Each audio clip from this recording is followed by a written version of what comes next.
আসসালামু আলাইকুম বন্ধুরা।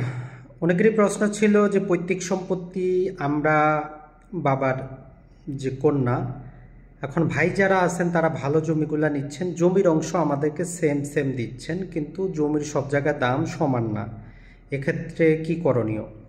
মনে রাখবেন, আপনি যদি মুসলিম হন, মুসলিম ধর্মে আপনার বাবার যত প্রকার সম্পত্তি আছে, স্থাবর অস্থাবর যা কিছু আছে, সকল সম্পত্তিতে আপনি আপনার আনুপাতিক হারে পাবেন। তো অনেক জায়গায় দেখা যায় যে ভাইরা কিছু চালাকি করে, যেমন ধরেন যে 10 শতক গ্রামে জমি আছে আর 10 শতক শহরে আছে। তো ভাই আপনাকে বলে যে আপনি গ্রামের 10 শতক নেন আর ভাই নিবে শহরের 10 শতক। গ্রামের 10 শতকের দাম ধরলাম 10 লাখ, শহরেরটা হচ্ছে 10 কোটি। তো ইসলামিক ব্যবস্থায় মনে রাখবেন, সব কিছুর উপর চিন্তা ভাবনা করেই আপনার বন্টন করা হয়েছে। প্রতি জায়গায় প্রতি ইঞ্চিতে আপনার মালিকানা আছে। এখন আপনি কিভাবে এবার বন্টনের দাবি করবেন? মনে রাখবেন, ওই শহরের যে 10 শতক সেখানেও আপনার অংশ আছে। যদি আপনি বন্টন বাটোয়ারা দলিল সিগনেচার যদি না করেন, তাহলে আপনার ভাই এককভাবে ওই 10 শতক সম্পত্তি পাবে না। সেক্ষেত্রে আপনার অংশ আপনি সেখানে পাবেন। এখন সেটা আপনারা শহরেরটার দাম ঠিক করতে পারেন যে 10 কোটি, গ্রামেরটা 10 লাখ, তো ডিভাইড করতে পারেন।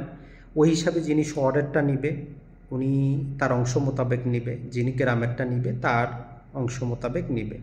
তো এই জন্য মনে রাখবেন, বাবার বাড়ি বলেন, বাবার ব্যবসা প্রতিষ্ঠান বলেন, সকল জায়গায় আপনার অংশ মোতাবেক আপনি অংশীদার।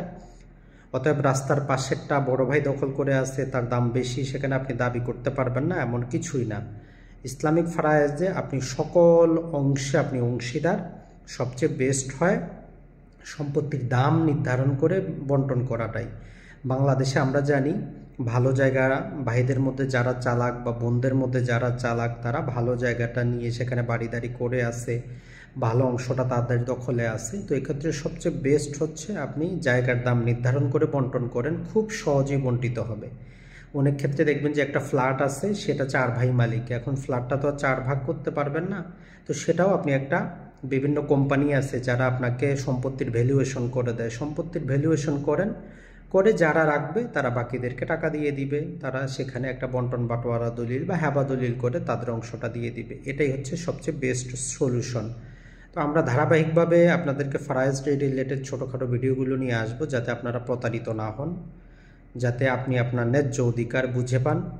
আর মেয়েরাও যদি সম্পত্তি দাবি করতে চান, ধীরে ধীরে আপনার বাবার ওয়ারিশ সনদ সংগ্রহ করেন, আপনার আইডি কার্ডের সাথে মিল আছে কিনা দেখেন, মিল যদি না থাকে সেটা এফিডেভিট করে আগে ঠিক করেন। তারপরে সম্পত্তির নামজারি কাগজপত্র, দলিলপত্র ধীরে ধীরে সেগুলো উত্তোলন করে আপনি আপনার পেপার ওয়ার্কটা রেডি করেন। রেডি করে তারপরেই আপনি আপনার ভাইদের কাছে সেটা দাবি করেন।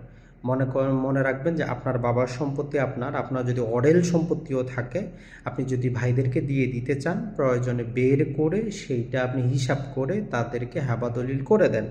শুধু মৌখিকভাবে দিয়ে আসলে কোনো কিন্তু লাভ নাই। আপনি মারা গেলে আপনার ছেলে মেয়েরা দাবি করবে, তখন ভাইরা দিতে চাবে না, আরও আত্মীয় স্বজনের মধ্যে মন কিন্তু খারাপ হবে।